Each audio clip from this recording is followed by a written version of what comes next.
आज की इस पूरी क्लास में हम बात करेंगे परीक्षा पूर्व अभ्यास प्रश्न पत्र 2023-24 और विषय रहेगा आपका हिंदी का और कक्षा 9वीं वालों का सेट ए है, जिसमें आपको टाइम दिया जाएगा 3 घंटे का और पूर्णांक रहेंगे 75 नंबर का। निर्देश सबको मालूम हो। पहला क्वेश्चन होता है सही विकल्प चुनकर चयन कीजिए। ठीक है, सही विकल्प का चयन कर लिखिए। पहला वाला सही विकल्प का क्वेश्चन होता है वीर गाथा काल के श्रेष्ठ महाकाव्य का नाम होता है। तो वीर गाथा काल में जो श्रेष्ठ महाकाव्य होता है उसका नाम का आंसर होता है पृथ्वीराज रासो। ठीक है ना। दूसरा होता है कैदी और कोकिला रचना है। तो कैदी और कोकिला रचना होती है माखनलाल चतुर्वेदी की। ठीक है ना। फिर देखना है काव्य के भेद माने जाते हैं। तो काव्य के 2 भेद होते हैं। ठीक है। झूरी के साले का नाम क्या था? तो झूरी के साले का नाम था गया, जो बैलों को ले गया था। ठीक है ना। देखना है विचार विनिमय के माध्यम को कहते हैं। तो विचार विनिमय के माध्यम को भाषा बोला जाता है। ऐसे आपके 5 विकल्प होते हैं कंप्लीट। अगर समझ में आ चुका है तो एक बार लाइक को ठोक देना है। ठीक है ना। और सब्सक्राइब तो कर ही लिया होगा आपने। आपको देखना है। ठीक है। फिर होता है छठवां नंबर क्वेश्चन होता है फणिका स्वरनाथ रेणु के प्रसिद्ध आंचलिक उपन्यास का नाम होता है। तो इसके आंचलिक उपन्यास का नाम था मेघा आंचल।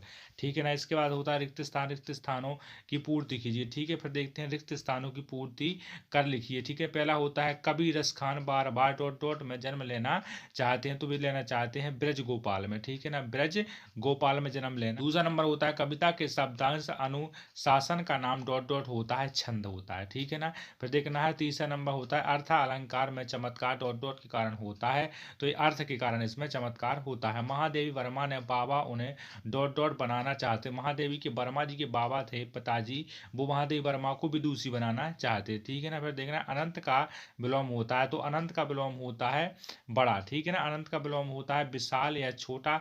तो इसका विलोम हो सकता है विशाल या अंत। अनंत का होता है हमें लग रहा है अनंत का होता है अंत। ठीक है ना। विलोम अंत होता है। रीढ़ की हड्डी एकांकी में कुल डॉट डॉट पात्र थे, 6 पात्र होते थे। इस प्रकार से आपका 12 नंबर का कंप्लीट हो चुका है। इस प्रकार से आपका 12 नंबर का टोटल कंप्लीट हो चुका है। फिर देखते हैं हम तीसरा नंबर क्वेश्चन। तो तीसरा नंबर का आपका क्वेश्चन होता है मेरे प्यारे भाई, तीसरा नंबर क्वेश्चन देखो। तो तीसरा नंबर क्वेश्चन होता है निम्नलिखित कथनों के सत्य सत्य बताना है। ठीक है ना। पहला होता है कबीर का समाज सुधारक थे। कबीर समाज सुधारक थे, बिल्कुल थे। संचयी भाव की संख्या 35 होती है, कभी नहीं होती है। 32 होती है। देखना मुगलों का मोह लाल था, बिल्कुल नहीं था मुगलों का मोह लाल। देखना है कहानी पद्य की गौड़ विधा होती है। भूपति में ती उपसर्ग होता है, बिल्कुल होता है। लेखिका में अब्दुल्ला गर्ग की तीसरे नंबर की बहन का नाम चित्रा था, बिल्कुल नहीं था, इसलिए ये भी गलत होता है। इसी के साथ देखते हैं सही जोड़ी होते हैं। सही जोड़ी का मिलान की पहला होता है लल्लत गद। लल्लत गद होता है एक मात्रिक छंद। लल्लत गद होता है एक मात्रिक छंद होता है। सवैया होता है एक बाणिक छंद, तो ये रख देंगे बाणिक छंद होता है। आग का तत्सम होता है अग्नि, सो अग्नि कर देंगे। और हरिवंश राय बच्चन के द्वारा लिखी गई थी हंसते हैं और रोते हैं, हंसते हैं रोते हैं। ठीक है ना। फिर होता है इंद्र का पर्यायवाची सुरपति होता है। बगल कोट का मतलब होता है, बगल कोट का मतलब सीधा होता है कर्नाटक का एक छोटा सा कस्बा का नाम होता है। इसी के साथ देखेंगे एक वाक्य वाले क्वेश्चन। तो एक वाक्य वाला पहला नंबर का क्वेश्चन होता है आपका कि गांव में शहरी मेहमान दामाद की तरह सज धज कर कौन आया था? गांव में एक दामाद की तरह सज धज कर कौन आया था? तो आए थे बादल। बादल बिल्कुल दामाद की तरह सज कर आए थे, बादल और मेघ। ठीक है ना।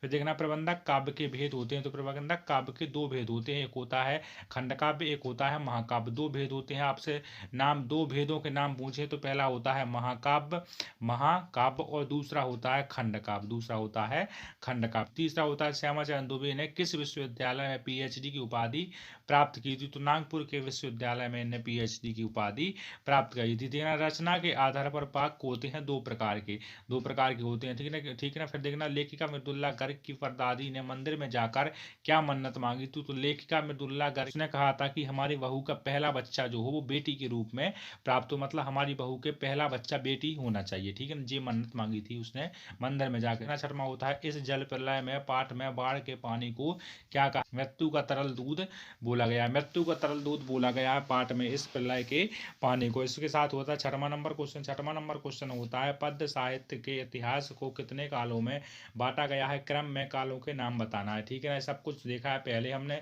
नई कविता में 2 कवियों के नाम एवं उनकी रचनाओं के नाम बताना है। आत्मा होता है सुमित्रानंद पंत या फिर माखनलाल चतुर्वेदी की भाव सौंदर्य की कोई 2 विशेषताएं बताइए। जी हमने दोनों के ऊपर भाई मेरे जीवन परिचय कवि परिचय ऐसे कुल 9 कवियों के बारे में बता। नंबर होता है कवि पंत ने गांव को मरकत डिब्बे का खुला क्यों कहा गया है। मरकत डिब्बे सा खुला क्यों कहा गया है, किसने, कवि पंत जी ने गांव को क्यों कहा है मरकत डिब्बे सा खुला हुआ। इसके बाद नहीं बनता है तो कवि ललित गद्य पर घर जाने की चाह से क्या तात्पर्य होता है। कवियत्री ललित पद का घर जाने की चाह से क्या तात्पर्य होता है। 9वां नंबर क्वेश्चन होता है किस शासन की तुलना तम के प्रभाव से की जा सकती है और क्यों की जा सकती है। लता ने बादल रूपी मेहमान को किस तरह देखा और क्यों देखा, ठीक है ना। इसके बाद होता है 10वां नंबर क्वेश्चन होता है सवैया छंद की परिभाषा बताइए। तो सवैया छंद की परिभाषा बननी चाहिए। पंडित जगन्नाथ के अनुसार काव्य की परिभाषा क्या होती है बताना। महाकाव्य और खंड काव्य में अंतर हम बता चुके हैं, वो डला है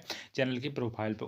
तो हम उपमा अलंकार की परिभाषा भी बता चुके हैं। इसके बाद 12वां होता है गद्य की प्रमुख विधाओं के नाम बताइए। तो ये आपसे बन जाना चाहिए मेरे प्यारे में। तो इसके साथ होता है व्यंग्य व्यंग्य विधान का सामान्य परिचय। तो व्यंग्य विधान का सामान्य परिचय सबको मालूम होता है।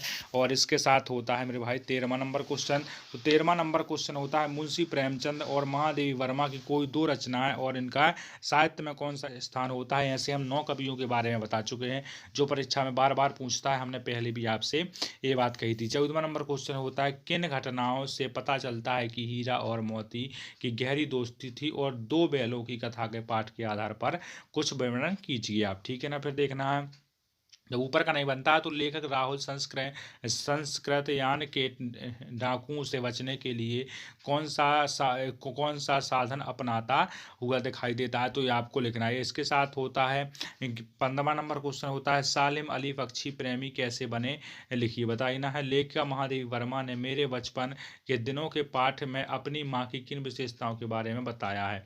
16वां नंबर क्वेश्चन होता है निम्नलिखित के मुहावरे के अर्थ बताइए। फूल ना समाना और ईद का चांद हो जाना। बहुत ज़्यादा खुशी होना, फूल होना, समाना, ईद का चांद हो जाना मतलब बहुत दिनों बाद घर से बाहर निकलना, उसे कहते हैं। संधि की परिभाषा और इसके प्रकार लिखना है। 17वां नंबर क्वेश्चन होता है बाढ़ के पीड़ितों की मदद के लिए हर नाव पर क्या क्या सामग्री होना आवश्यक है, ठीक है ना। फड़िकासुर नाथ रेणु के मित्र के नाम बताना है। के मित्र के नाम बताना। आपका 18वां नंबर क्वेश्चन होता है निम्नलिखित काव्यांश का शानदार प्रसम और साहित्य भावार्थ लिखिए। अंश एक नीचे दिया गया है, दो में से कोई एक आपको कर देना है, ठीक है ना। इसी के साथ देखते हैं 16वां नंबर। तो हमने गद्यांश और पद्यांश लिखना बहुत ही बेसिक तरीके से सिखाया है। निम्नलिखित गद्यांश में साहित्य व्याख्या को हमें करना है, ठीक है ना। तो इसका देखो फिर नीचे, इसका नीचे मिलेगा जे आपका एक गद्यांश रहेगा मेरे प्यारे भाई। इस गद्यांश को बहुत ही ध्यान से आपको पढ़ना है। पढ़ने के बाद किसी दो में से किसी एक को लिख देना है। इतना टाइम नहीं तो हम समझा भी देते मेरे प्यारे भाई। अगर नहीं बनता है तो आपको कमेंट करके बताना है। यातायात नियम के विषय पर कुछ अनुच्छेद लिखना है, बन जाना चाहिए। वाहन के बारे में भविष्य में आप क्या बनना चाहते हो, इस विषय पर बड़े भाई को संवाद लिखना है। अगर ऊपर का आपसे नहीं बनता है तो लेकिन ऊपर का बहुत सारा पढ़कर पूछे गए प्रश्नों के उत्तर बताना है। तो ये आपका आपत्तित गद्यांश है। इस गद्यांश को बाँचो बहुत ही गौर से, खूबसूरती से और जल्दी से आंसर दो। फ्री के 4 नंबर मिल रहे हैं, ठीक है ना। फिर ये नहीं बनता है तो नीचे वाला बात दीजिए। 2 ऑप्शन है मेरे प्यारे भाई, इतना अच्छा आपको। 22वां नंबर क्वेश्चन होता है अपने प्रचार को स्थानांतरण प्रमाण पत्र हेतु आवेदन पत्र लिखिए, ठीक है ना। फिर होता है देखना है प्रातःकालीन सौर के लाभ बताते हुए अपने छोटे भाई को पत्र लिखिए, ठीक है ना। फिर होता है 23वां नंबर निम्नलिखित में से किसी एक विषय पर रूपरेखा सहित सारागत निबंध लिखिए, ठीक है। जल संरक्षण, पर्यावरण प्रदूषण के कारण वन निदान, प्रेमी प्रिय पुस्तक और आदर्श विद्यार्थी के गुण बताना है। और इसी के साथ होता है जीवन में खेलों का महत्व। ये होता है 9वीं वालों का पेपर पूरा खत्म, ठीक है ना। तो मेरे भाई आपको अगर अच्छा लगा हो तो आपको चैनल को सब्सक्राइब कर लेना हो, वीडियो को लाइक आपको कर ही दिया होगा आपने अभी तक। सो मेरे प्यारे मित्र यहाँ तक आप सभी का रुकने के लिए बहुत बहुत दिल से धन्यवाद मेरे प्यारे भाई। इसी के साथ हम करते हैं क्लास का अंत। इसी के साथ हम अगली क्लास में मिलते हैं बहुत ही बिंदास तरीके से, जैसे इस क्लास में मिले। आपको देखना है आपने कि 9वीं क्लास का पूरा पेपर हो चुका है, हिंदी का बहुत ही इंपॉर्टेंट पेपर था। तो सभी भाइयों को दिल से धन्यवाद। जय हिंद, जय भारत, वंदे मातरम।